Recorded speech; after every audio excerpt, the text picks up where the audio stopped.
Buenas noches, soy Luis Novarecio, esto es Animales 2020, día 56 de la cuarentena obligatoria, día 56 del confinamiento obligatorio. Estamos a horas de saber qué va a pasar en la capital federal porque este fin de semana, y enseguida lo vamos a ver con la mesa, se va a producir un hecho que va a generar más circulación de gente, chicos en la calle, los comercios. Vamos a hablar de muchas cosas, grandes invitados. Está con nosotros la autora de este libro, para mí, uno de los referentes del periodismo en la Argentina, que es María O'Donnell. Gracias, María, un placer verte. Gracias a vos, Luis. Vamos, felicitaciones por el Aramburu. Vamos a hablar del libro, pero obviamente la vamos a aprovechar para hablar de lo que está pasando. Pregunta que vuelve a ser recurrente entre nosotros. ¿Hay fecha complicada, fecha pico? ¿Hay fecha cierta para saber qué va a pasar? Nacho, buenas noches, ¿cómo estás? Buenas noches, Luis. Exactamente, hay fecha, te voy a contar cuándo se va a decidir en la Ciudad de Buenos Aires si continuar con esta cuarentena flexibilizada o cerrar. Bueno, aparte de esto, hay otra pandemia que es la económica, así bautizada por Gustavo Marangoni. Pregunta, ¿estamos a cuánto del default? ¿Qué pasa en la provincia? Buenas noches, ¿cómo estás? ¿Qué tal? Estamos a 7 días del día D, tanto para nación como para provincia. En su momento el gobierno hizo la oferta, le dijo tómala o déjala, le dijeron la dejamos. Bueno, ahora la negociación continúa porque 3 fondos hicieron la contraoferta, después vamos a hablar de los detalles. Esta semana va a ser de tira y afloje, pero me parece que, como los partidos de fútbol peleados, que hasta el último minuto del segundo tiempo se va a discutir. Se va a... Está sentado en nuestro sillón de los invitados Mariano Cuño. Aparte del distanciamiento, gracias Mariano por estar con nosotros. Vamos a hablar de lo que pasó con la Oficina Anticorrupción, pero Mariano ¿sos formalmente el abogado del doctor Mühlberger? Acepté el cargo, sí. Aceptaste el cargo. Hoy, bueno, saben que está detenido, hay muchas acusaciones, vamos a hablar con Mariano de qué se trata. ¿Por qué es un día importante? ¿Por qué estamos hablando de una fecha importante? Estamos hablando de un día de récord de contagios. No sé si podemos compartir la placa para verla en este momento. Y decimos, ¿por qué la cuarentena está en nuestras manos? Porque depende de cómo nos comportemos, ya no con la persecución del Estado, sino con el respeto al distanciamiento, el lavado de manos, para que no se repitan estas cifras que tienen que ver con datos muy, pero muy complejos. Decime si la tenemos en la placa, si no, ya la tenemos para verla. ¿Y qué es esto? Fíjate, 345 casos el 15 de mayo, de los cuales más de 200 están en la capital federal. Esto es el índice de contagiados. En cuanto a los índices de muertos, está abajo. ¿Qué dirías que es el día? Vos ayer dijiste, se va a replicar el día récord respecto de contagiados y de personas fallecidas. Carlos, buenas noches. Claro, buenas noches. Sí, hoy es igual un día de más casos que ayer, como seguramente seguirá sucediendo. Si uno saca el promedio, estamos en 300 casos ya durante 3 días. Durante 3 días. María, ¿cómo estás viviendo este conteo de casos, esta angustia por abrir la cuarentena, pero la necesidad de hacerlo? Bueno, me parece que hasta ahora, si uno mira lo que pasa en Chile, incluso ahora que acaba de entrar, ¿no? Santiago de Chile, después de buscar un modelo más abierto en términos económicos a una cuarentena total, lo que está pasando en Brasil ni hablar, digo, me parece que es una política que de hecho han adoptado, Horacio Rodríguez Larreta, los intendentes opositores, con mucho apoyo a la política de Alberto Fernández. El otro día lo entrevisté a Gerardo Morales, y Gerardo Morales, territorialmente, una de las figuras principales de la oposición, el gobernador de Jujuy, dice, yo creo que con esta política Alberto Fernández salvó más de 3.000 vidas. Un cálculo que él hizo, pero no importa. Quiero decir, esa situación donde los que están gobernando y tienen territorio, entienden qué es lo que hay que hacer y lo están haciendo juntos, a mí me parece que es un caso de éxito en términos de lograr acuerdos de esa magnitud. Yo sé, a mí me parece que el presidente, él principalmente, pero la dirigencia estuvo adelante de las circunstancias como pocas veces se ve en la política argentina. Viste que normalmente vienen por detrás, les cuesta, se tropiezan, la calle los impulsa. Esta vez estuvo adelante. Ahora después viene la otra historia de no salimos más de la cuarentena. ¿Qué te pasa cuando escuchás Alberto se enamoró de la cuarentena? No, me parece, yo hablé esta mañana con Pedro Can y me parece que hay un sector duro del kirchnerismo que ha decidido que Horacio Rodríguez Larreta va a malograr el esfuerzo. Hoy salió Mayra Mendoza, intendente de Quilmes, digamos, Dura. Muy de la cámpora, muy crítica con la decisión de Larreta de reabrir comercios parcialmente, incluso planteando que esto aumenta el flujo del conurbano a capital, que es un poco la expresión de Kicillof. El otro día Máximo Kirchner también en el recinto dijo, si necesita nuestro apoyo, Larreta. Pero después vos hablas con Pedro Cani, con Ginés, y ves los que están trabajando y no están asustados. Les parece, bueno, tomémonos esta semana, evaluémoslo. Creo que tiene mucho que ver además que la Ciudad de Buenos Aires vive del comercio, de ingresos brutos, que es su principal impuesto de recaudación. La provincia de Buenos Aires vive más de la industria. Cada uno está mirando un poco la realidad que tiene. Encontré en estas últimas horas como estas situaciones por ahí más de... Antes se jugaba más la interna dentro de cambiemos entre halcones y palomas. Bueno, aparece un poco también. Pero me parece que los moderados de las dos partes están muy de acuerdo en lo que están haciendo. Y que son los que gestionan. Generalmente Totalmente. los moderados son los que... Ahora, nosotros el lunes dijimos se terminó la paz, ¿no? Sale Alberto, Ginés, Santiago Cafiero, todos a pegarle a María Eugenia Vidal. Contestan desde Cambiemos. Digamos, ¿empieza a jugar la política más de clásica en esto? Bueno, me pareció innecesario en el contexto en el que se estaba dando esa situación, pero fíjate lo que está pasando también. Del otro lado vos tenés, empieza, bueno, Patricia Bullrich, ya venía todo un sector también del macrismo disgustado con la sintonía de política pública. Ahora está pasando algo bastante importante, que es, con lo de la Villa 31, todo un sector del kirchnerismo le estaba pegando a Larreta, diciendo, mirá lo que te pasa justamente en la Villa 31. Incluso algo insinuó Kicillof. Y cuando le preguntan a Alberto Fernández, dice, no, yo no quiero cargar las tintas ahí. Y en el territorio, como tiene mucho más lazos con las organizaciones sociales, el peronismo, que el PRO, en la 31, a pesar de que Larreta tenía como un plan de inversión en la 31 y todo, se están ayudando, tratando de sacarlo adelante. Yo la verdad es que veo mucha diferencia entre quien gobierna y quien no gobierna, y entre los que gobiernan en función de qué le toca gobernar a cada uno. Me parece que al final del día es eso, y después hay mucho ruido alrededor, ¿no? En el medio, lo que planteamos recién con Gustavo, ¿no? La cuestión económica, la deuda. Estamos a una semana del Cabildo Abierto del 22 de mayo para saber qué pasa si entramos o no en default, si se pagan los 506 millones. ¿Cuánto te preocupa la salida? En algún momento saldremos. Sí, claro. ¿Cuánto te preocupa en estos términos? No, a mí me parece muy dramático. A mí me parece que, claro, uno puede tratar de entender que es una situación muy compleja. Vos estás gobernando un Estado que no es el Estado de Suiza. Tenés mucha dificultad. Venías de una crisis económica fenomenal. Las caídas de la economía es contra un año del año pasado. Fue malísimo. O sea, no es contra un año bueno. Y es día 56 de la cuarentena. Y hay gente que no cobró el IFE, o sea, que no cobró el ingreso familiar de emergencia, los 10.000 pesos.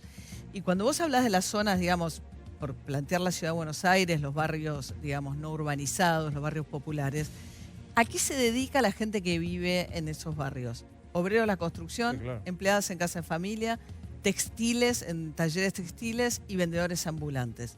Son todos sectores Liquidados. liquidados. Entonces, a mí me parece que el Estado intenta llegar, pero que está con muchas dificultades para llegar a la velocidad que merece la situación a esos sectores que son además los que no tienen teletrabajo, los que van a volver más tarde, los que además, por menor acceso a la salud cotidiana, tienen condiciones de salud peores, o sea, son más vulnerables, no solo porque no puede haber aislamiento, sino porque no tienen acceso frecuente. Entonces, me parece que hay... Claro, después tenés el Estado argentino para lidiar con toda esta situación. Seguramente no es fácil, pero yo creo que me preocupa un poco la lentitud con la cual el gobierno está llegando a situaciones muy dramáticas.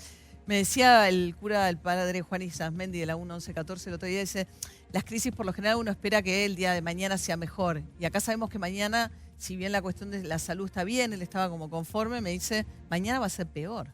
Ahora, digo, algunos lo exageran al punto de decir, es malo el gabinete que tiene de Alberto Fernández. Pero digo, Alberto es el ministro de Salud. Se puso el Ministerio de Salud con Ginés al lado, ¿cierto? Pero es el mejor comunicador, es el tipo que mejor explicó la pandemia. En materia de la deuda, vuelve a aparecer al lado de Guzmán. Algunos dicen las crisis de la justicia, que enseguida veremos, también las está resolviendo Alberto. ¿Tiene un gabinete a la altura de la crisis que está atravesando? Bueno, yo creo que en salud sí, porque por suerte había alguien con experiencia anterior. A mí me pasó nada vos hablás, tenés información. Cuando empieza esta crisis, por ejemplo, los respiradores son escasos, los testeos son escasos. Llaman los gobernadores, le meten presión, empieza una pelea. Y vos necesitas alguien con un poco de volumen político también. Entonces creo que Ginés combinaba experiencia con volumen político y Carla Bisotti se puso la cosa al hombro. Va a las cárceles de Devoto los domingos, va a la villa, lo de Carla... Y trabajan con Quirós. Los elogios de Quirós a Ginés y de Ginés a Quirós son impactantes. Para mí mencionás las dos, no me gusta la palabra estrellas, pero las dos figuras que incluso transmiten algo que no es menor en este momento, que es tranquilidad, que son Quirós y Bisotti. Vos hablás con... Ginés tuvo aquel ida, dijo, no llegaba nada, pero digo, Bisotti y Quirós, que estuvieron los dos sucesivamente en el programa ayer y anteayer, transmiten una cosa de seriedad y de profundidad que no es frecuente. No, y los gobernadores además aceptaron algo que en otros países, vemos lo que pasa en Estados Unidos y en Brasil, ha sido muy difícil, que es la idea de todos someten sus decisiones a un poder centralizado y aceptan que sea Alberto Fernández el que finalmente tenga la última palabra. Eso en países como Brasil, en Estados Unidos, países federales, no se da, pero digo, Morales está contento con que la situación sea de esas características. Y entonces me parece que en eso realmente, digo, después ves, digamos, los sectores más duros y los más halcones empujando en otras direcciones, pero ojalá que haya ahí el germen de algo que pueda ser un trabajo conjunto de lo que va a venir con la economía, que va a ser tremendo. terrible. Y que también combata cierto gataflorismo, me hago cargo yo, no te incluyo, que nosotros reclamamos que estén juntos. Ahora, si lo vemos a Axel, a Rodríguez Larreta y al presidente juntos, vemos que hay una interna para dentro de sus partidos. A mí me alivia, a mí me produce mucho alivio, me parece que es lo que necesitamos, francamente.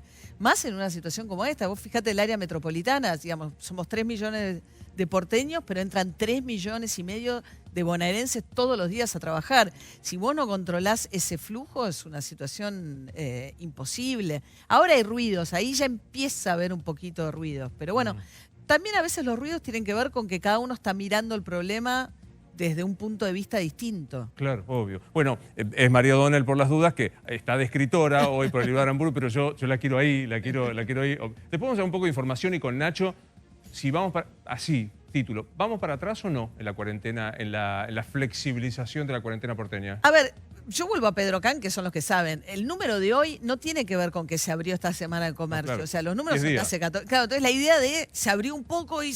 No. Entonces, esperemos. Digo, hay que empezar a mirarlo en el tiempo, un poquito más largo. Total. Me parece que se generó esta falsa sensación de que lo que pasó ayer y hoy, estos días de tener los picos, tiene que ver con que abrió el comercio. Ah, claro. No. Bueno, en el medio de esto aparece un hecho que está vinculado, porque un médico dice tenemos la cura del COVID, vimos los afiches, y en otras circunstancias sería estallado todo el tiempo hablando de este tema, que es de Mühlberger. Formalmente, Mariano, ¿tenés el patrocinio del doctor Mühlberger? Mira, te doy novedades que usamos acá. Se dispuso la indagatoria de él y declara mañana a las 12. Mañana declara... A las 12, noticia única de animales. Y los cargos que le imputan hasta ahora son desobediencia y un artículo que mucho no me cierra, que es el que anuncia un medicamento, pero que dice que tiene que ser a término, secreto o infalible. Yo no creo que... ¿Medicamento contra el COVID?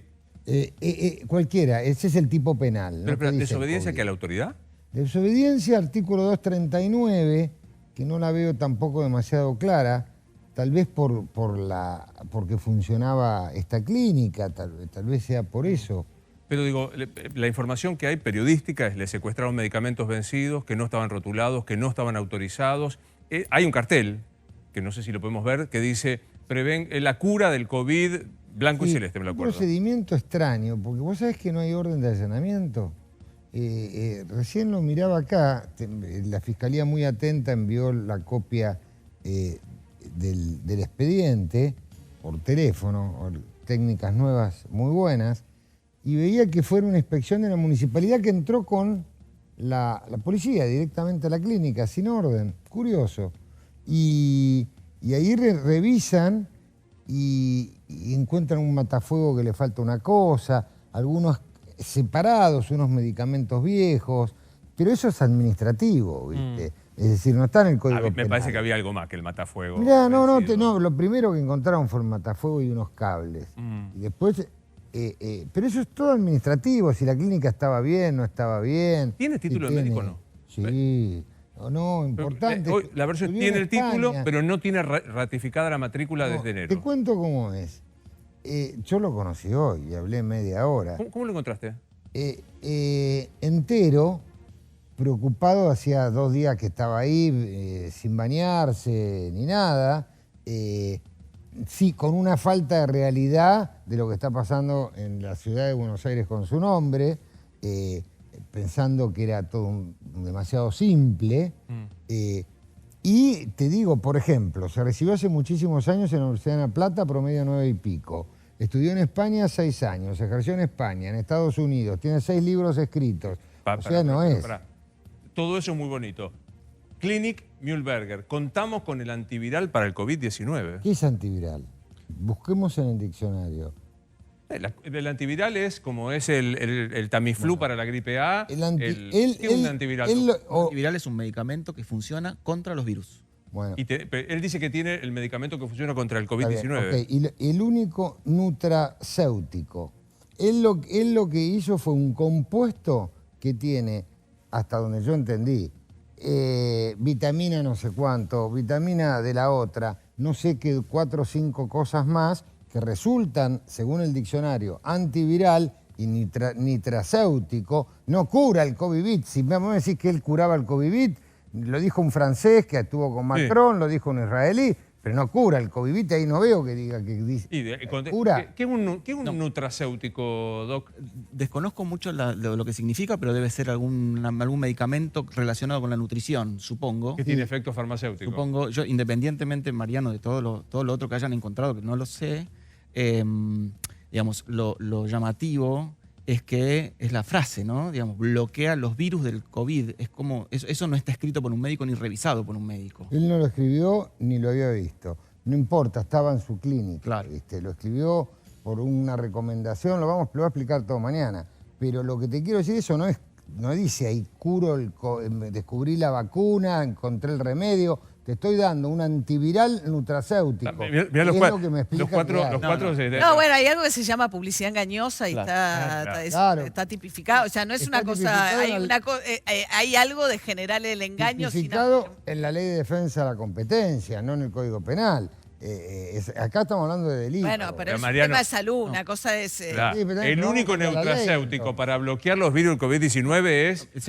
Seguramente durante el juicio le pedirán que muestre los documentos que certifican que los nutracéuticos... Él lo va a explicar todo mañana. Bloquean el virus. Exacto. ¿Me decías que es médico y que tiene la matrícula vigente? Mira, el tema es así. Él se le venció y está en trámite de renovación durante la pandemia. A mí me pasó lo mismo. Vos sabés que cuando salí miré, mi matrícula se vence en junio, 2 de junio, y no tengo, vamos a ver cómo la renuevo. Entonces la tenía vencida en esta época de enero, febrero, marzo.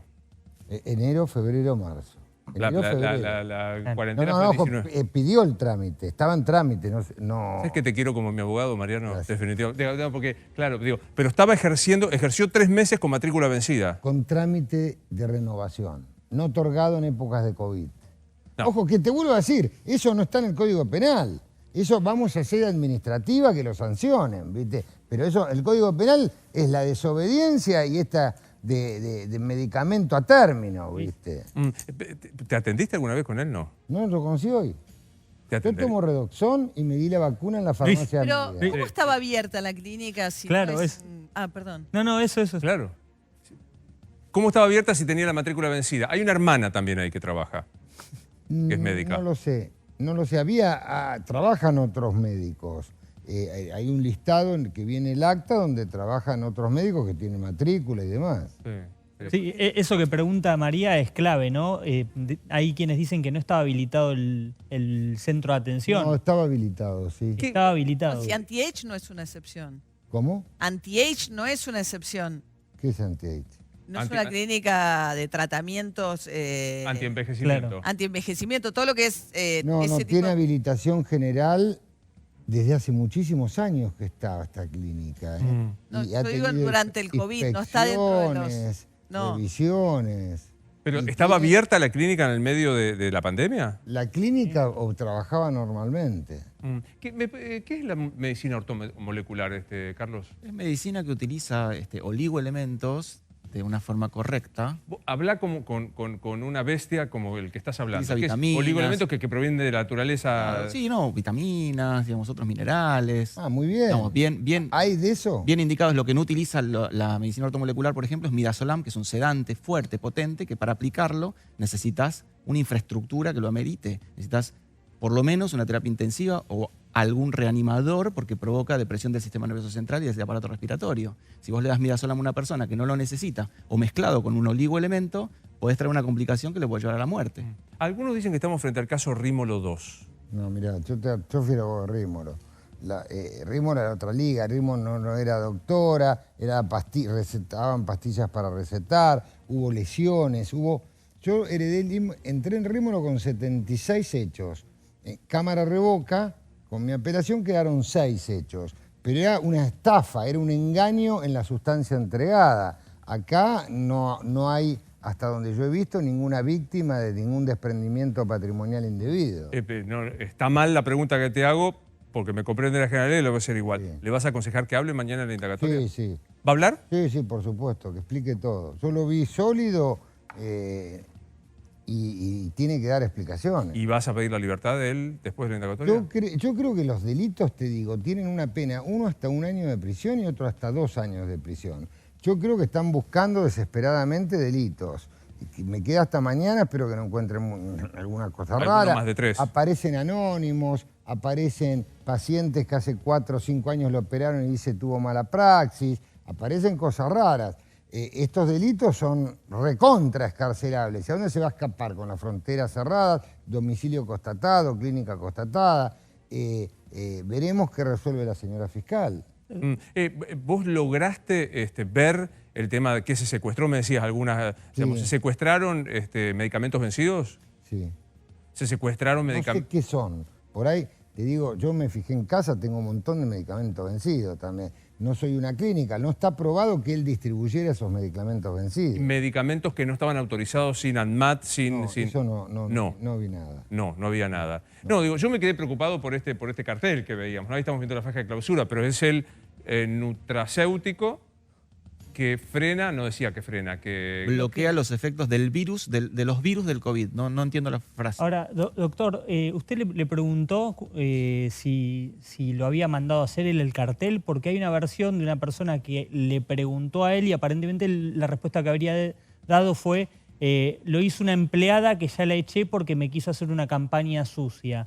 Pero por otro lado estaba ¿Y una empleada le hizo el cartel y lo sí. puso en la clínica? Sí, hoy lo dijo. Yo hasta la información que me dio, y que indudablemente será la que declara mañana, es que lo hizo algún especialista o cosa por el estilo a pedido de una empleada y que lo puso la empleada. Sí, Sí es cierto que tuvo un conflicto laboral con una empleada también, que no terminó muy feliz. No sé si es la misma empleada a que vos estás refiriendo. Claro, pero yo me imagino, me imagino para Pedro Can, que recién Perdón, María lo tenía mencionaba. la clínica, punto. La clínica es de él. Obvio. Hacete cargo. Alguien que está trabajando en la prevención, y en tratar de ayudarnos con esto, que lee el nutracéutico para bloquear el virus del COVID-19. Hablo del doctor Pedro Can. Doctor Can, ¿cómo le va? Buenas noches.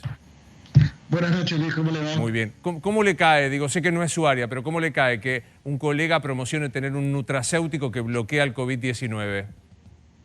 Ojalá fuera cierto.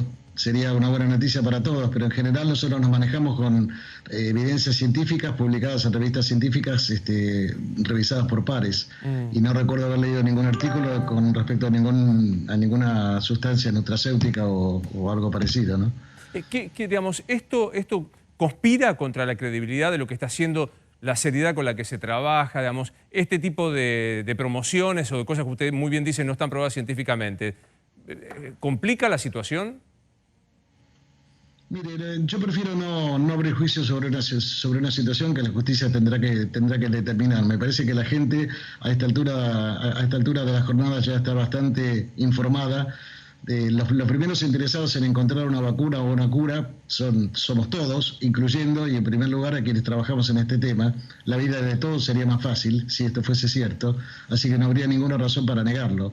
Pero me parece que este tipo de noticias lo único que hacen es distraer de los problemas reales que tenemos que enfrentar hoy, ¿no? Déjeme justamente ese problema, porque hoy abríamos el programa diciendo la sensación es que la cuarentena un poco depende de nuestra decisión o está en nuestras manos para saber qué pasa el fin de semana, que van a salir los chicos. Ahora vamos a repasar cuál es lo que se permite, en donde los comercios van a estar abiertos y un fin de semana suele ir más gente. ¿Nos equivocamos? ¿Depende de nosotros este fin de semana?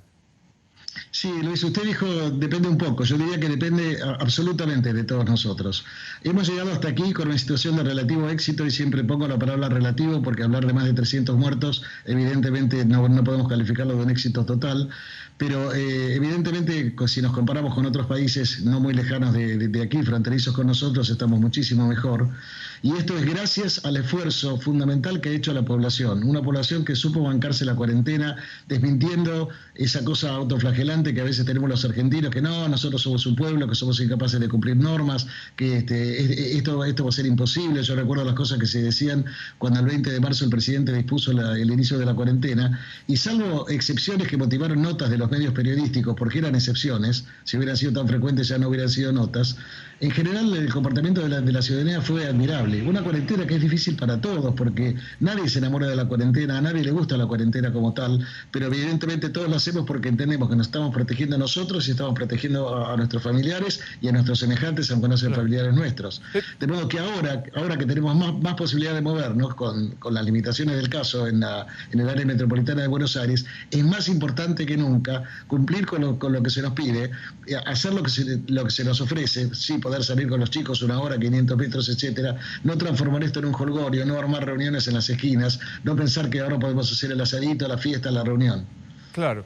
Yo quiero compartir con usted estos datos que usted mencionaba recién para graficar qué es lo que se va a poder en la capital federal. Va a poder hacerse mudanzas. Que haga una aclaración, son mudanzas dentro de la capital federal. No admiten la salida a la provincia de Buenos Aires, lo chequeaba hoy con el jefe de gabinete. Salidas recreativas para menores de 15 años es esto de los 500 metros por 1 hora acompañado con un adulto mayor. El barbijo siempre obligatorio a partir de los 2 años y acompañados por un adulto. Esto supone, por ejemplo, el sábado van a salir DNI de adultos terminados en 0 o par, el domingo terminados en número impar, solo 1 hora de paseo, no fraccionable, no 15 minutos cada 3 horas, hasta 500 metros, lo cual hace estimar que va a haber 700, de acuerdo al censo, 700.000 menores de 18 años.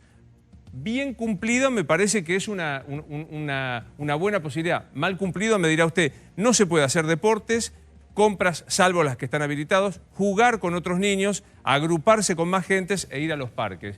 Digamos, esto es cumplido, una garantía que la cuarentena se puede sostener. Si no se cumple, ¿puede ser una complicación severa?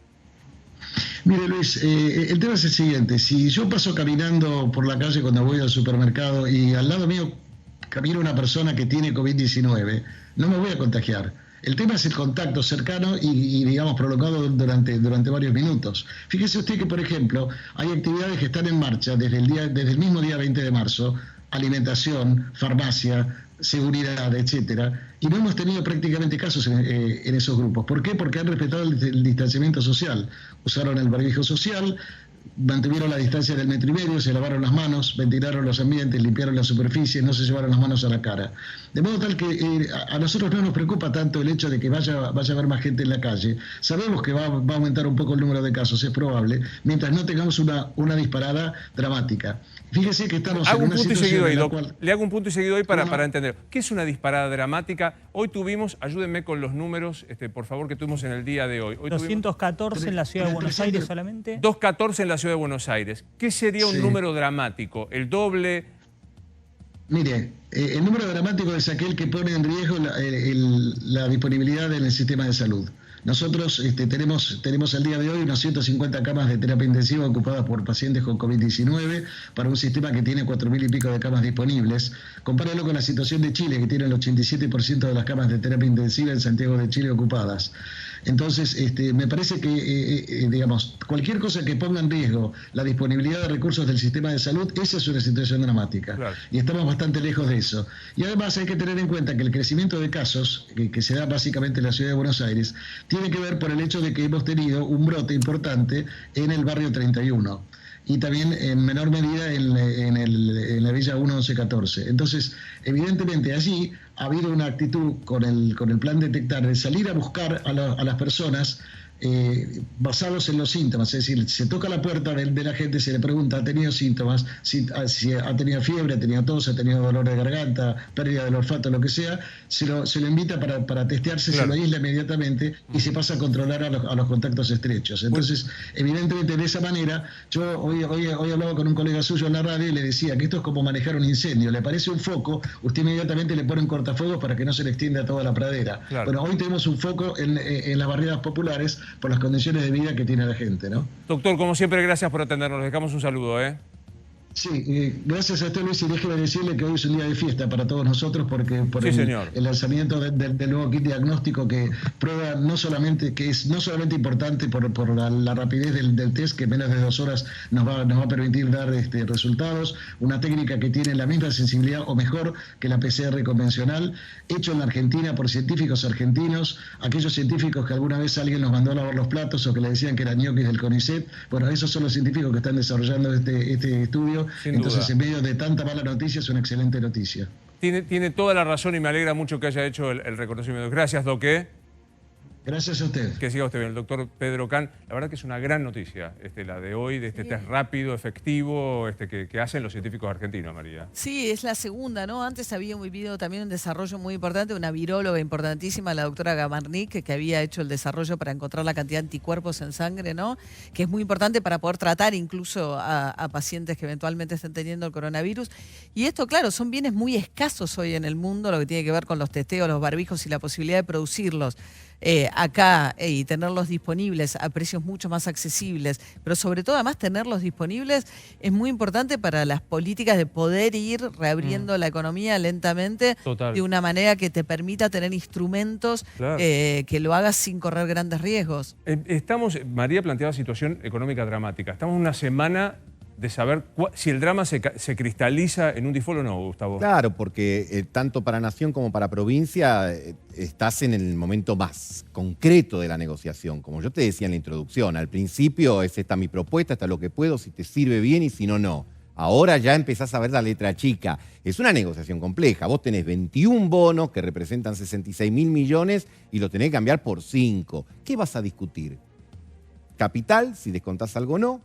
¿Qué tipo de interés o cuánto de interés? Y el tiempo. Claro. Entonces el gobierno dijo, mira, 3 años nada de interés, para capital un poco más tarde todavía y quita de capital 5. Vino una contrapropuesta, o 3 fondos presentaron una contrapropuesta. No conocemos el detalle, pero hay información de distintos lugares que obviamente conceptualmente te dicen quieren algún pago antes de los 3 años. Y tiene que ver un poco con el costo de oportunidad, porque vos decís, che, si tengo que esperar 3 años sin cobrar, y a lo mejor me conviene ir a juicio porque en 3 años, teniendo en cuenta los antecedentes, griesa, etcétera, etcétera, puedo cobrar. Entonces dame algo antes. No me descuentes capital, sería el otro punto sustancial, y después reconoceme los intereses vencidos y capitalizalos en un bono. Bueno, eso que yo estoy sintetizando, que tiene después 1000 cosas técnicas, porque no todo, son 21 bonos, algunos ya fueron renegociados en el 2005, entonces claro, te dicen, che, devuelta. otra vez sopa, no, a mí no me pongas en la misma bolsa que los demás, para mí un trato preferencial. Después tenés bonos en euros, bonos en dólares, etcétera. Es importante, a ver, ¿por qué? Si el 25 de mayo, que es la fecha que se anunciaría, si hay acuerdo o no hay acuerdo y las características, decimos no hay default, es una gran noticia. Pero tampoco es que al día siguiente vamos a ir a los mercados de capitales y vamos a decir, vengo a pedir prestado, no va a pasar eso. Totalmente. Ahora, si llegara a haber default, tampoco se viene el mundo abajo, pero el futuro de la Argentina, que está complicado por el tema del dólar, lo que vimos estas semanas, etcétera, se va a tornar un poco más denso. Bueno, yo no sé si es una buena noticia, porque hoy cuando planteábamos el programa yo decía, hay 2 cosas para resaltar. Una, lo que planteaba el doctor Pedro Can, que tiene que ver con estos test argentinos de detección del virus en la Argentina. Y otro que no puedo decir que es una buena noticia, pero sí es una noticia que viene a ratificar algo que dijimos en este programa, que es que bajo el pretexto del coronavirus, un sector de la justicia quiso pasar cualquier cosa por debajo y liberaba en arresto domiciliario, no liberaba, ponía en arresto domiciliario a un conjunto de personas que no correspondían.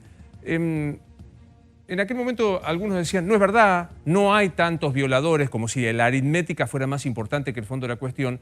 Y hoy el Tribunal Supremo de Neuquén revocó el arresto domiciliario contra un abuelo que durante 4 años, entre los 7 y los 11 de su nieta, había violado sistemáticamente en Junín de los Andes a esta chiquita, que ahora tiene unos 21 años aproximadamente. Es esta persona que ustedes están viendo que había sido puesta en arresto domiciliario por el juez Trincheri en la propia casa en donde había vivido con su nieta. La familia se separó, pero donde había 4 nietos más. Y hoy el Tribunal de Neuquén resolvió que esta persona tiene que cumplir el arresto no en su casa, no dársele el beneficio de la morigeración de la pena, sino en la cárcel y eventualmente generar dentro del sistema carcelario el resguardo de distanciamiento para que no haya eventual contagio en el coronavirus. La verdad que me parece una gran decisión, una gran decisión. En medio de una situación de discusión sobre la justicia, yo estoy muy escéptico con el tema de la justicia. Me parece que el presidente María, hablando de proyecto de reforma judicial, lo que pasó con el desistimiento de la querella de la Oficina Anticorrupción en la causa Otesur y los sauces, a mí me genera una señal de alarma. No sé qué te pasa a vos. Bueno, me parece que hay cosas que son deseables que ocurran en el sentido de terminar con esta relación espías-poder judicial. A mí que se transparenten los fondos de la ex-CIDE, de la AFI, me parece perfecto. Eso me parece un paso adelante. Me parece que ahí hubo hay un grado de oscuridad y de fondos, de espionajes, en lo que claramente yo fui muy crítica en ese momento cuando se empezaron a ventilar conversaciones privadas de Cristina Kirchner con Parrilli. Y si pensáramos al revés hoy, conversaciones privadas de Macri con Marcos Peña o con quien fuese, me parecería que el Estado no puede estar filtrando conversaciones privadas de líderes opositores que pueden ser muy graciosas, pero que no revelan ningún delito, ¿no? Claro. Entonces me parece que esa parte, digo, hay una parte del argumento de Alberto Fernández, la necesidad de reformar eso, que yo creo que es, claro, su vicepresidenta es Cristina Fernández de Kirchner y hay otra agenda, que es sacar a Cristina Fernández de Kirchner de su atolladero judicial. ¿Por qué sale la Oficina Anticorrupción como querellante en la causa Otesur y los sauces, Mariano? Mira, el tema es así, ¿qué es la Oficina Anticorrupción? La Oficina Anticorrupción es un organismo que depende de Presidencia. Tiene diversas tareas, una es querellar en los procesos. Lo ilógico acá es, en un momento dado, consideró hay que querellar. Vamos a presentarnos con la UIF, con los fiscales, con la FIP, todos a querellar. Entonces, acá hay una primera decisión. Y ahora hay otra decisión que dice, no, ya no es necesario, no querellemos. ¿Cómo es esto? ¿Es el mismo Estado? ¿Dos presidentes? Sí. ¿Cómo funciona la Sí, Oficina vamos por parte. Anticorrupción? Ya que la Oficina Anticorrupción dependa del presidente de la Nación, es un anacronismo absolutamente y la UIF inexplicable. pasa ¿no? lo mismo. Digo, tanto con Laura Alonso, Sí. creo una de las funcionarias, esto no es personal, es funcional, de las funcionarias más impresentables de la gestión Macri. No tenía título de abogado, se lo reformaron a su medida. Decidía en qué sí, en qué no tenía tiempo. Yo hoy hablaba con Félix Kraus, que es el titular de la Oficina Anticorrupción, digo, que Cambiemos se escandalice por la actual Oficina Anticorrupción es como que Drácula se escandalice porque una persona se chupa el dedo con sangre. Sí. Dicho esto, Pero me parece raro. el fundamento es ¿para qué? ¿Cuántos acusadores quieren tener? ¿Dónde está la igualdad de armas? Tenés la UIF, la Fiscalía de Investigaciones Administrativas, ahora Procuración. Tenés la FIP, tenés Procuraciones Especiales. Tenés el Ministerio Público, que ya naturalmente es el que tutela la sociedad, versus un defensor. Entonces, igualdad de armas, ¿para qué tanto organismo? ¿Por qué no hacen un organismo único y efectivo? ¿A vos te hace ruido, María, este retiro de la organización? No, me pasa lo que te pasa a vos, digo, Laura Alonso, a mí cuando Laura Alonso no era ni abogada, Félix Kraus es un fiscal, pero también es alguien evidentemente que viene de justicia, no todos los de justicia legítima tienen la misma postura, pero tiene una postura muy afín. El tema es una señal política, donde el Poder Ejecutivo, lo que no debería pasar es que la Oficina Anticorrupción dependa del Poder Ejecutivo Nacional. Esencialmente. Es lo mismo que pasó con los testigos Te protegidos, cuento digamos, cómo es la se historia. escandalizaron cuando los testigos protegidos pasaron al Ministerio de Justicia y en el gobierno de Macri estaban bajo el Ministerio de Justicia. Lo que tienen que estar es afuera del ámbito del Poder Ejecutivo. Ahora, hay una señal de Alberto Fernández ahí. Es evidente que hay una señal al Poder Judicial clave. Claro, o sea, aquí, digamos, sí, Nacho. Sí, dos datos respecto a este tema, Luis. Uno tiene que ver con lo que dice en el gobierno respecto a el aviso que no dio Félix Kraus a la Casa Rosada. Dicen, Alberto les dio a Félix Kraus autonomía de movimiento, tanto es así que no avisó. Jurídicamente es discutible o no la posibilidad de que se retire. Políticamente lo que marcaba María, hubiéramos preferido que no hubiera sido en este momento. Y, perdón, y otro punto. y con otras causas... Perdón, termino, Doc. Cortito. En el gobierno marcan que el gobierno de Cambiemos tuvo la posibilidad de hacer una reforma de la Oficina Anticorrupción y dicen, ahora se acuerda la Cambiemos y que no quiso reformar. No es achaque a vos. No es achaque, pero No, claro, yo ¿cómo hace cuento lo creer que que hizo el gobierno. Kraus se cortó solo y desistió de la acción contra Cristina? Bueno, sin ahí avisarle al tenés presidente? dos líneas, Luis, claramente. El secretario de Total. Derechos Humanos, Pietragala, que fue público, que no avisó que iba a hacer ese pedido para que saliera de la cárcel Ricardo Jaime, y este tema. María, digamos, para hacerlo en términos políticos, y quiero hablar de tu Aramburu, de tu libro, el presidente decía, tenemos que volver mejores. ¿Volvieron mejores? Eso se nos agarró la pandemia en el medio, que nada es analizable con ese cristal. Y es muy difícil. Me parece que todavía hay una relación de fuerzas ahí abiertas, ¿no? Hay una puja de un Alberto Fernández que va caminando entre la línea más dura del kirchnerismo y Sergio Massa. Me parece que es un gobierno que se estaba configurando y que la situación del coronavirus, pero bueno, me parece que Alberto Fernández se sienta con Horacio Rodríguez Larreta, lo lleva a Casa Rosada, digo, tiene gestos. Obviamente, después en el Congreso se enojan y dicen que no los recibe a los partidos políticos, también hay algo.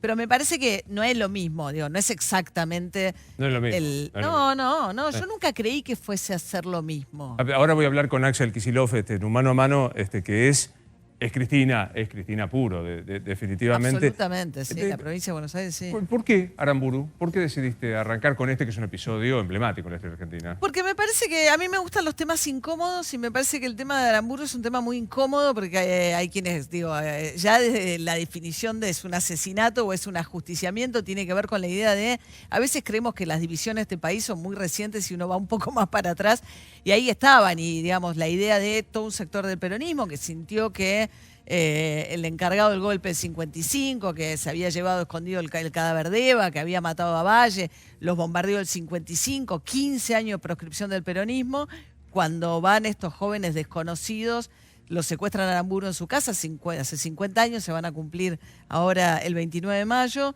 y al cabo de 3 días lo matan, en un contexto, digamos, de latinoamericano, digamos, en un contexto.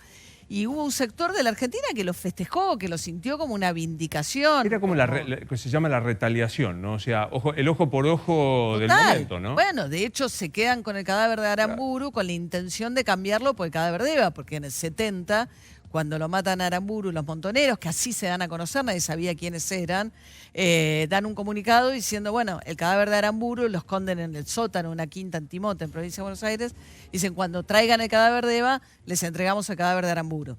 Eso no ocurrió porque las fuerzas de seguridad encuentran en ese momento el cadáver de Aramburu, pero después en el año 74, Pacurondo va y lo roba el cadáver de Aramburu de la Recoleta y le pide a Isabel, ya había muerto Perón, que trajera finalmente el cadáver de Eva a la Argentina. Y ese suerte de intercambio de cuerpos... Es impresionante. Sí, este país es increíble. Es la cosa cadavérico, fílica, no sé cómo decirlo, esta cosa... Pero hay una discusión que para mí es interesante ahí también, que es un poco de cuándo empieza la violencia en la Argentina. Hay una discusión grande ahí, de quienes están más afines a lo del 70, al crimen de Aramburu, a enfatizarlo del 55. Claro. Pero bueno, y nada, hablé con Firmenich, hablé con el hijo de Aramburu, hablé con todos los sobrevivientes. Es una reconstrucción de época también. A mí me interesa mucho, creo que a veces, hay que mirar la historia en su contexto, claro. Y es una narración de la época. Bueno, súper suerte. No dejen para mí que se puede vender online, comprar online, en las librerías, en todo. Todo lo que diga María Donner usted cumplirá porque de verdad es un gran gusto. Me voy a hablar con Kicillof. Señores, muchas gracias. Gracias, Luis. Muchas gracias. Nunca vamos a trabajar juntos, ¿no? No. ¿Por qué no? Y no sé, es difícil, pero realmente lo mejor. Gracias, Luis. Gracias. Gobernador Kicillof, buenas noches. ¿Cómo estás? Está por ahí. Buenas noches, ¿cómo anda Luis? ¿Cómo andan todos? Gracias por estar con nosotros. Empiezo con el tema de la pandemia. Algunos dijeron que Kicillof se vio venir lo que está pasando en la ciudad de Buenos Aires y por eso estaba tan duro para flexibilizar la cuarentena. ¿Es algo parecido?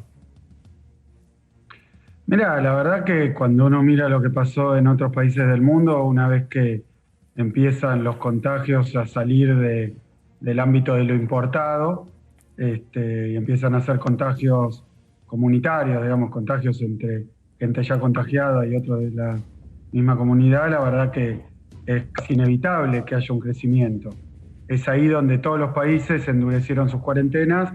A mí no me parecía razonable iniciar una flexibilización, sobre todo en la zona más afectada del país, que es el AMBA, que es la Ciudad de Buenos Aires y el Gran Buenos Aires. Nosotros en la provincia de Buenos Aires tenemos realidades muy distintas. El interior de la provincia de Buenos Aires en este momento tiene en su gran mayoría muy pocos casos, ya está controlado, en algunos ningún caso, en muchos municipios. Ahí hay una especie de barrera sanitaria para que el virus no entre, pero al interior de las comunidades se permiten muchísimas cosas que ha autorizado la provincia. Funcionan hace tiempo los comercios. Eso a pedido de cada intendente, y el pedido de cada intendente como un reflejo de la situación epidemiológica, la particularidad demográfica de la región, del municipio, del partido, y también la expresión de lo que está viviendo la comunidad, ¿no? Que la conoce muy bien el intendente. Hay lugares donde... Sí. Axel, digo, sí, te escucho. Hacer pronósticos es imposible, pues ya aprendimos todos que es variable, que el virus se comporta de manera que todavía no tenemos claro, que hay que ver qué pasa con el frío, y etcétera, etcétera. Pero si estuviéramos en estos índices que vos tenés y fuese 24 de mayo, ¿vos propondrías flexibilizar en los lugares más duros de tu provincia o crees que todavía hay que sostener esta dureza de la cuarentena?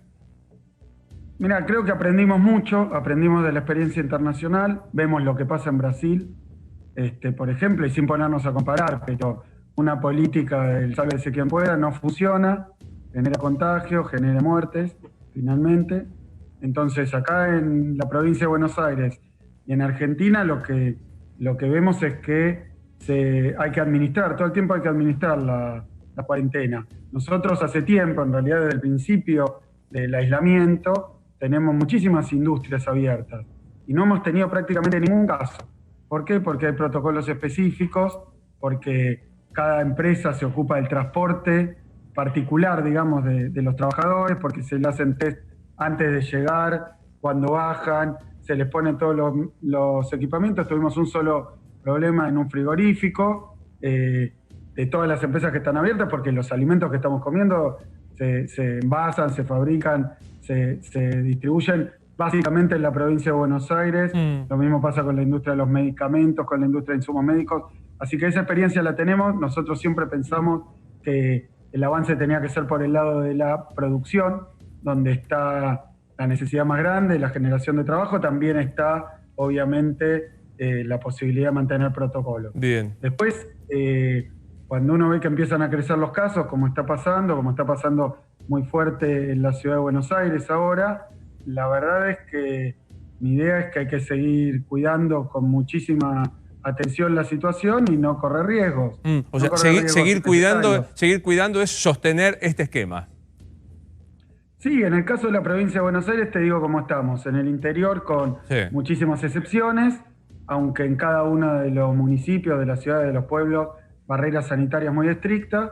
En el Gran Buenos Aires, hablando con los intendentes, hablando con los especialistas excelentes que tenemos en la provincia, lo que nos pareció más lógico es seguir habilitando procesos productivos y al mismo tiempo en el comercio ser muy estrictos en que tiene que ser absolutamente local y barrial, y algunos rubros no. O sea, nosotros no creemos en la apertura del comercio en la provincia de Buenos Aires de manera general. Y después, en el tema de las salidas recreativas, no. Claro. Yo le quiero recordar a todos los y las bonaerenses del Gran Buenos Aires, de los distritos aquí del conurbano, etcétera, que no están permitidos en la provincia de Buenos Aires porque hemos decidido que eso podía llevar a demasiada circulación. Y bueno, y vemos lo que ocurre en otros lugares y no queremos que pase. Déjame meterme un poco en la política, porque la verdad que no fue menor que el presidente, su ministro de Salud, su ministro coordinador, algunos sectores de la provincia salieran a arremeter contra María Eugenia Vidal diciendo en el estado desastroso, cito textualmente a Ginés, que dejó la salud en la provincia. ¿Qué pasó para que de golpe lo que parecía una paz entre vos y Larreta, algunos sectores de Cambiemos que gestionan, volara por los aires y se arremetiera así contra Vidal? Mirá, no me van a escuchar decir contra Larreta algo que no esté en el estricto marco de la situación que tenemos. Nosotros, la verdad que venimos coordinando las políticas. Obviamente, tenemos una unidad ante esta pandemia, pero con las diferencias claras que hay entre cómo es demográfica, económica y estructuralmente la provincia de Buenos Aires y cómo es la ciudad de Buenos Aires. No son lo mismo, el presidente estableció una estrategia general para que cada gobernador o el intendente de la ciudad de Buenos Aires lo aplicaran con sus criterios según la situación específica. Es obvio que puede haber diferencias, pero estamos coordinando. Hoy hubo una reunión del jefe de gabinete de la provincia con autoridades de la ciudad de Buenos Aires, también con autoridades nacionales. Hemos decidido en conjunto una serie de medidas para hacer más duros los controles en el transporte, porque obviamente lo que no tiene que pasar con el coronavirus es sacarlo a pasear. Obvio, no obvio. Y el transporte. Enseguida vuelvo con lo que está bien, que la verdad es una gran foto, ver al presidente de la Nación con el gobernador de la provincia más importante y con el jefe de la ciudad capital, que encima son vecinos. Sí, pero ¿por qué apareció creo que nos quieren hacer... Hay intereses para que estemos todos peleados, no es así. Te lo dije, hay una unidad y una coordinación, con diferencias obviamente, y además con diferentes situaciones de aplicación. Y bueno, en el caso nuestro, la General Paz es una avenida, no una frontera. Entonces, por más que hay situaciones muy distintas, están conectadas. Nosotros la prevención que estamos tomando es que como hoy hay mucha más intensidad de contagio en la ciudad de Buenos Aires, en particular en los barrios humildes de la ciudad de Buenos Aires, que eso no pase en la provincia, porque yo tengo en la provincia de Buenos Aires 1.800 entre barrios humildes, asentamientos. La verdad que sería muy difícil. Tenemos una política muy activa, estamos recorriendo en estos últimos días Quilmes, Lanús. Mirá, y para los que decían, hemos testeado miles y miles y miles. Encontramos 3 sospechosos y todo negativo en el caso de Lanús. En Quilmes hemos hecho hoy testeos, hemos salido a buscar. Como tenemos presencia territorial, tanto se habla de la provincia de Buenos Aires, su territorio. Después, con respecto a lo de la exgobernadora, yo lo que quiero decir es que asumí y expresé, bueno, en toda la campaña, cuando asumí, expresé cuál es la situación del sistema de salud, lo llamé tierra arrasada, pero no estoy cargando las tintas sobre eso. Escribimos un informe muy extenso que se le presentó a la legislatura, fueron todos los ministros, fue el ministro de Salud, antes de la pandemia, a contar, bueno, y todos los días nos encontramos con obras sin terminar. ¿Sabes qué lectura se hace políticamente? Es algunos más duros del sector del kirchnerismo, como también los hay en Cambiemos, estaban incómodos por esta buena relación que tiene Kicillof con Larreta y pidieron salir a desmarcarse pegando a María Eugenia Vidal. Mira, me acabas de nombrar al ministro de Salud de Nación, Ginés, que no es claramente parte del sector kirchnerista más duro. Yo con Ginés me llevo perfectamente bien, trabajamos muy bien, pero me parece que esa caracterización es un poco sesgada con la intención de que creo que hay sectores que están muy molestos porque haya posibilidad de trabajar en conjunto. Trabajar en conjunto no es pensar lo mismo, y además las realidades distintas hacen que hoy estamos con un foco muy grande de contagios en la ciudad de Buenos Aires. La ciudad de Buenos Aires tiene 85 contagiados cada 100.000 habitantes, la provincia 13 contagiados contra 85. Es claro, no es tampoco algo que uno tenga que señalar a Rodríguez Larreta, porque la verdad es que las grandes ciudades, además acá como la enfermedad llegó del extranjero, más turismo receptivo, pero también donde más gente que viaja al exterior. Con más poder adquisitivo.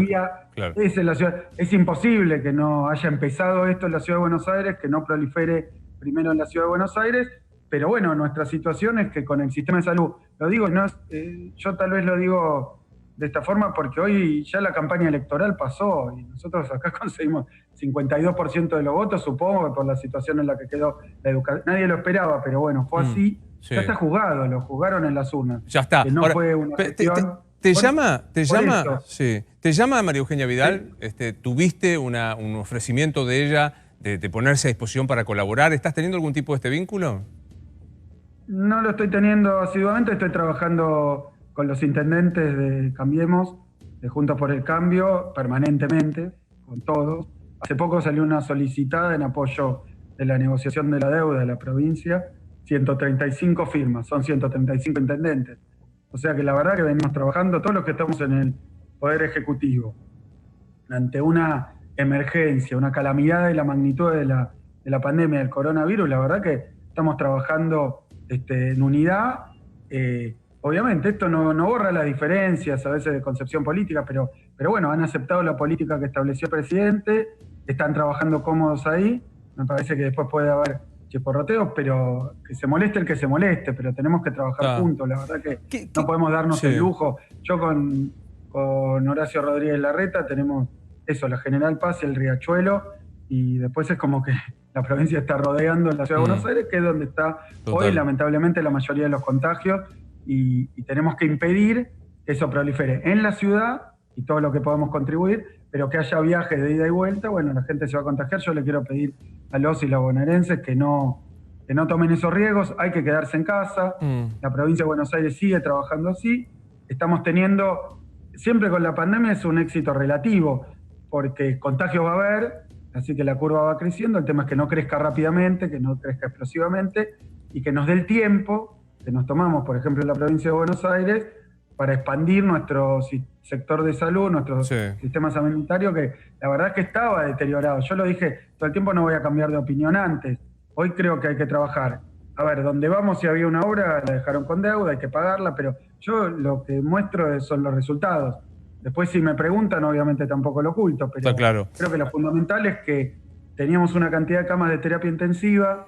Los modelos que tenía la ciudad de Buenos Aires decía que el día 24 de abril iba a ser el pico de la pandemia y que íbamos a tener en la provincia de Buenos Aires más o menos la necesidad de 1.100 camas de terapia intensiva. En ese momento no la teníamos, no teníamos esas camas, con lo cual el 18 de marzo en la reunión donde nos juntamos con Larreta y con su ministro de Salud y ahí con las autoridades de la Nación que vienen coordinando esto a nivel país, y entre estas dos jurisdicciones me dijeron, mirá, en más o menos un mes vas a tener 1.000 personas internadas en terapia intensiva. No podíamos, íbamos a tener la tragedia que tienen otros países. Ahora Chile está cerca del desborde. Pero bueno, se pudo llegar a este objetivo. Pero mira, estamos muy cerquita de duplicar la cantidad de camas. Es un montón. En 200 años que tiene la historia de la provincia, teníamos una cantidad de camas públicas, ahora vamos a tener en 3 meses el doble. Es un trabajo.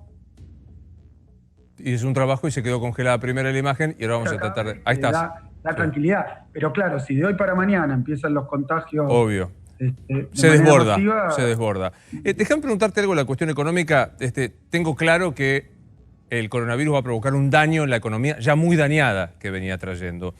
¿Te atreves a decir de qué magnitud, digamos, nos pone en situación de dramatismo económico, una situación de qué tipo el daño económico que va a provocar este coronavirus? Mira, te lo digo primero con un ejemplo internacional porque está muy a la vista y números muy elocuentes. Estados Unidos tenía uno de los desempleos más bajos de su historia, 4%. Ustedes saben que tuvo una historia errática y que hay estados donde hay cuarentena muy estricta, otros que no. El presidente que tiene una posición... Bueno, con toda esa situación, quiero decir, los estados que tienen cuarentena estricta tienen una caída económica casi tan grande como los estados que no la tienen. Porque evidentemente el virus afectó el comercio exterior, afectó los mercados financieros porque hay una incertidumbre tremenda, un virus que no se conoce, que ha contagiado millones en el mundo, y Estados Unidos pasó de 4% de desempleo a 14%, era el último número, 20 millones de norteamericanos pidiendo seguro de desempleo, media Argentina. Sí, en un mes 20 millones, sí. Un cheque de $1.200 que les daría el Estado por esta situación. Entonces, quiero decir, la caída económica va a ser muy profunda en todo el mundo, lo está haciendo, y por situaciones que no se vivieron nunca. Yo te digo, ahora como economista, mi tesis de doctorado es sobre la crisis del 30 y el keynesianismo, y bueno, conozco bien esa situación porque la estudié, así como me tocó vivir la crisis de 2001, escribir sobre la crisis de 2001, ahora hace poco la de 2008, Lehman Brothers. Esto tiene una magnitud, la verdad que muy grande, pero sobre todo es cualitativamente distinta.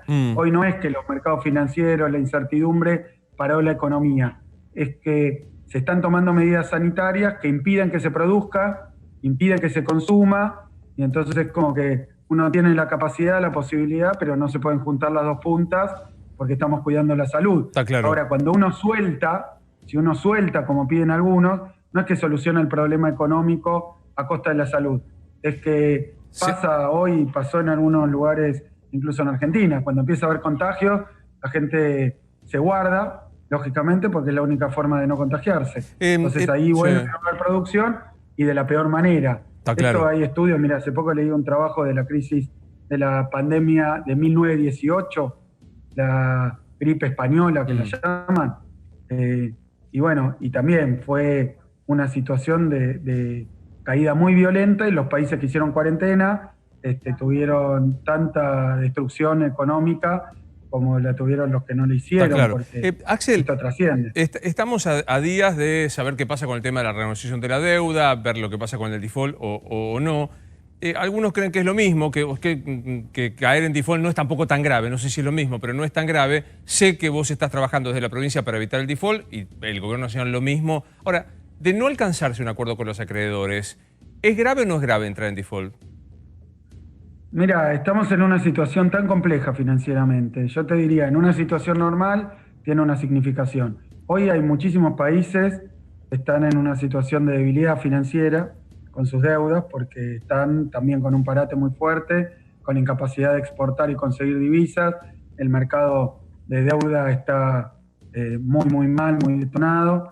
Entonces, la conclusión es que en el medio del coronavirus, que nos toque esta situación, porque son todas juntas, teníamos una crisis económica, sobre la crisis económica un deterioro muy grande de las prestaciones de salud en el país. Acá se había dejado de vacunar, por eso no quiero cargar las tintas, ya lo dije 1000 veces, no lo voy a repetir, pero la verdad es que veníamos con una situación estructural mala, 4 años de caída del neoliberalismo, y sobre esto la pandemia, y lo financiero me dio lo mismo. Nos toca una renegociación de deuda porque la deuda no se podía pagar antes del coronavirus. Está claro, pero vuelvo a la pregunta. Vuelvo a la pregunta. Si la Argentina entra en default, ¿te parece una situación grave? Mira, en la actual circunstancia es muy difícil saber si va a deteriorar más o menos. Sabemos que está la situación económica muy difícil y además el contexto internacional es muy confuso. Te diría muy confuso y te lo digo con toda sinceridad.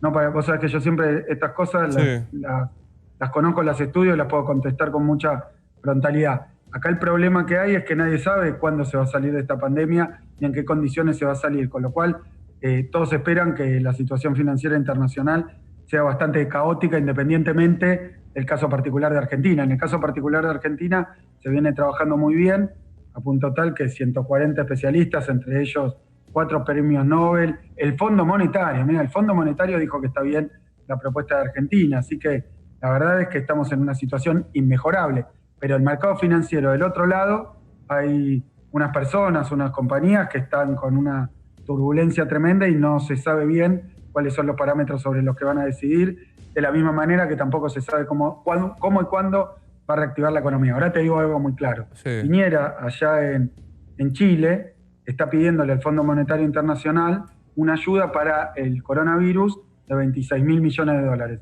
Nosotros no podemos, porque de manera irresponsable y ridícula nos endeudaron en 44.000. O sea que nos cerraron el acceso al financiamiento, que también sería importante. A ver si puedo... Bueno, porque el kirchnerismo duro, la realidad es la realidad, Luis. A ver si puedo resumir el concepto, y si está mal me corregís. Es tan desquiciada la situación financiera que no estás en condiciones de decir si es mejor o peor si caemos en default.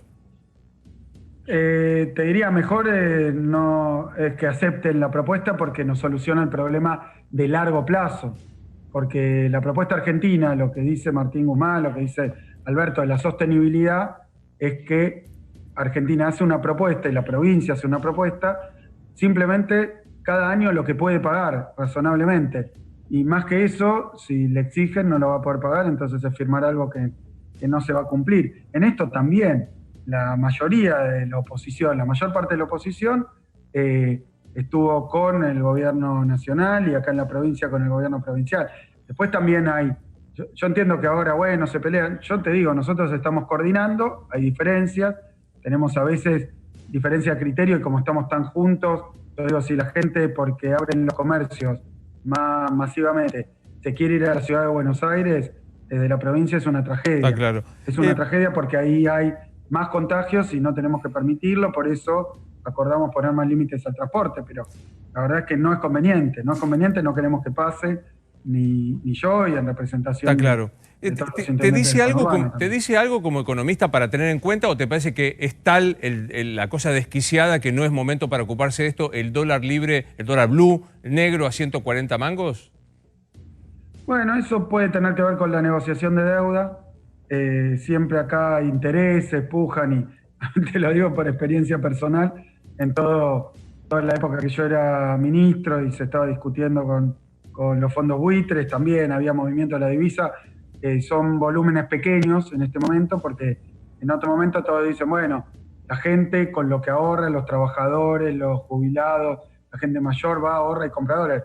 Hoy eso está básicamente parado, hoy son grandes movimientos o grandes jugadores financieros los que están moviendo estas variables, porque la gente común, para ponerle un nombre, la clase media, no está operando en el contado con liqui. La verdad que hoy claramente es una discusión que está teniendo el sector financiero y los grandes jugadores. Me parece que muchos de ellos interesados en una cierta inestabilidad que probablemente crean que los puede favorecer en la negociación de deuda. Conjeturo, Luis, porque la verdad que está todo tan extraño. Claro. Ahora, el presidente dijo la última vez que habló que él privilegiaba la salud y que había algunos sectores que querían obligarlo a abrir la economía para defender la economía. Él dijo, entre la economía y la salud, habló de los operarios saludables y no contagiados y demás. En lo personal, ¿recibiste presiones para abrir la economía, para que abras la actividad económica en la provincia? Mira, hay una parte a la que yo no caracterizaría como presiones, que tiene que ver con que la gente está obviamente angustiada, sin ingreso, muchos que tienen la posibilidad y que siempre lo han hecho, hoy no lo están pudiendo hacer porque estamos todos cuidándonos y la única forma de cuidarse de este virus tan contagioso es estando en tu casa, tomando los recaudos, tomando las distancias, y eso es incompatible con cierta actividad económica. Yo te diría, yo también quiero volver a la normalidad. Lamentablemente hoy en el mundo, en ningún lado del mundo, la normalidad existe. Así que todo lo que hacemos está teñido por esta verdadera tragedia del coronavirus. Sobre eso sí he recibido pedidos de abrir tal actividad, abrir tal otra. No lo caracterizo de presiones, está bien, están en su derecho, lo hacen respetuosamente, pidiendo, preguntando, y nosotros vamos con los especialistas en cuestiones médicas, sanitarias, y les preguntamos si es conveniente, siempre para cuidar y para proteger. Obviamente que yo también quiero abrir todo con un solo límite, cuando se pone en riesgo la salud. Y eso hoy, lamentablemente, con los contagios creciendo, significa que no se pueden hacer ciertas cosas y que han traído, además es muy fácil comparar con experiencias acá muy cerquita, que hay un desastre de muertos y que nadie quiere ver en la Argentina y que estamos tratando de evitar. Y bueno, ya tuvimos el éxito de ganar tiempo y poder poder ampliar nuestro sistema sanitario en la provincia. Hoy también un descubrimiento que aceleró el test en la Argentina para festejar los científicos argentinos. Totalmente. Bueno, cosas impresionantes, resultado de este trabajo que se está haciendo. Ahora, yo te digo, cuando uno veía la televisión en algunos canales, cuando uno escuchaba algunas declaraciones, hará 10 días atrás o más o menos, había una presión, entiendo yo que muy fuerte, incluso se intentó hacer como una especie de cacerolazo para abrir la economía, una marcha del barbijo. Hubo un cacerolazo. Yo la vi por las redes. ¿Quién había? Eso no sé si califica. A mí nadie me llamó y me dijo que lo hagamos, pero también me conocen. Creo que como está no claro, tendría mucho está claro. ¿Quién no te parece que estuvo atrás? ¿Quién estuvo atrás de ese cacerolazo? No, uno ve que había una jugada concertada de los trolls, de todo ese operativo. Después uno veía algunos, que no quiero poner nombres, pero que opinaban, bueno, el hambre le ganó la pandemia, como decir que... Y yo creo que acá se han llevado adelante medidas de seguridad sanitaria y también de seguridad alimentaria muy fuertes, que obviamente tienen... queda gente afuera y yo lo entiendo, y a mí me parecería, bueno, yo obviamente vine a ser una provincia productiva, una provincia integrada, y bueno, esto atenta, para mí es una frustración. Está claro. Pero digo, si empiezan a una progresión de contagio, de gente que tiene que ir a usar hospitales, instalaciones que después se desbordan, ahí lo vamos a lamentar, y me parece que no es momento para experimentos, me parece que es momento para valorar la solidaridad la gente y la conciencia. Yo recorro los barrios humildes y anda la gente con barbijo, cuidándose, obviamente cada uno en sus posibilidades. Está pero claro. La verdad que es ejemplar y es emocionante, así como este descubrimiento de científicos argentinos, la verdad que emociona porque muestra que toda esa idea de ajustar y destruir la ciencia Sí. es una de las peores cosas que le podían hacer a este país. Axel, ¿cómo valoraste la decisión de la Corte Suprema de tu provincia que dio marcha atrás con la de Actitud Violini de generar arrestos domiciliarios a presos con delitos graves?